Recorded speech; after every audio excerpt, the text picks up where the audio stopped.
Hand tool. One of the 7 tools accessible from the Tools pop-up menu at the top left of the timeline, the Hand tool enables click and drag scrolling in the timeline and viewer. Enable the Hand tool by selecting it from the Tools pop-up menu or press the H key on the keyboard. Once enabled, click and drag anywhere on the timeline to scroll left, right, up, or down. Many people have requested a scrolling timeline feature in which the timeline would automatically scroll to follow the playhead.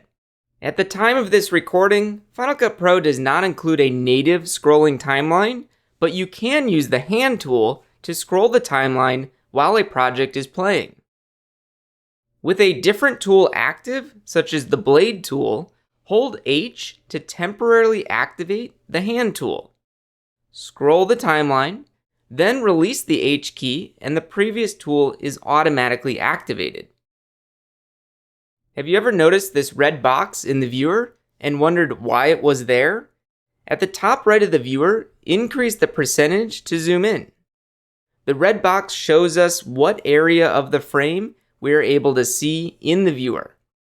You can even click and drag the box to change the area being viewed. An alternative to using that little box is the Hand tool. Press H, click and drag, and the viewer is updated to show a different part of the frame. When finished, click the percentage and choose Fit to see the entire frame in the viewer and remove that red box. Or use the shortcut Shift-Z.